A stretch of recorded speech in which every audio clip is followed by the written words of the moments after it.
All right, finally in our deep dive segment, we're going to delve into Europe's heat wave, possibly the worst in recent history. For most of us, Europe is a dream summer getaway, clear blue skies, long sunny days, lively streets, perfect beach weather where we want to escape India to go to Europe, so you really soak in the great weather. But that postcard perfect summer is now turning unbearable. Southern Europe is in a grip of a brutal heat wave with record shattering temperatures that's never seen before. In France, the Eiffel Tower was shut. Nearly the entire mainland is on high alert.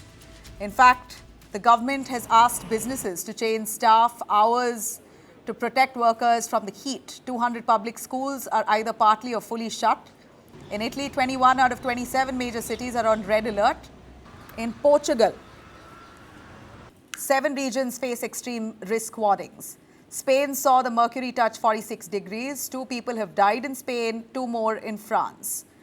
Wildfires have broken out. Batteries and gadgets are exploding. Firefighters are racing to contain the damage. The heat warnings now stretch from Spain to UK all the way across the Balkans. It's not just hot, it's dangerous. It's not over yet, of course. The heat wave, making it worse by fossil fuel pollution, has scorched Portugal, Spain, France, Italy and Greece. Experts say the worst may still to come. This is what climate change really looks like. Not in the distant future, we're currently living it. Heat waves are becoming more frequent and more deadly. Let me now bring in our guests here. Joining us live from France, Gail Lubin, and from CCS IPE Global Climate Policy Expert, Abhinash Mohanty. Let me take in our foreign guest from France straight. Eiffel Tower has been shut. That really broke our hearts. You have Indians flocking in during the summers, wanting to take that one good look at the Eiffel Tower, really soak in the nice weather there. But what's really happened to Europe? Would you want to say what's the situation right there where you're at in France, Gail? Well, do you hear me? Yes, ma'am. Okay. I'm not in Paris. I'm in Aix-les-Bains. It's not far from Geneva, but it's in France. It's quite warm, but it's less warm than Paris. The situation is that in France, we are not used to have in our home, like you have in India, we are not used to have AC. It's kind of rare that people have AC because first it's a budget to buy, and then electricity is quite expensive here. And we rarely have so warm weather. We are not used to have such warm weather.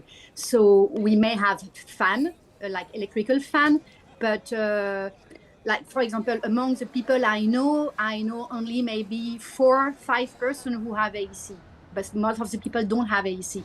You have AC at work, you have AC in stores, but you don't have AC at home.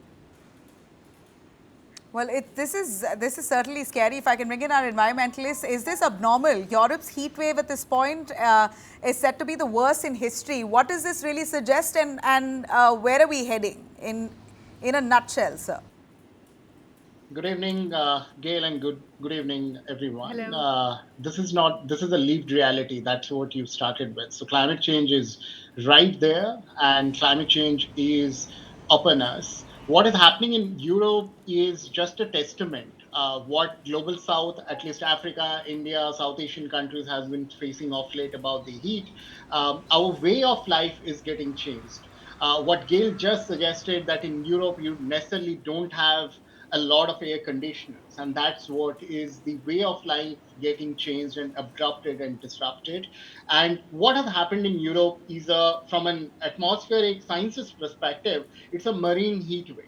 That means the Mediterranean Sea has warmed. As a result, what has happened is it has increased the temperature across the land. So it is like tapping of the heat.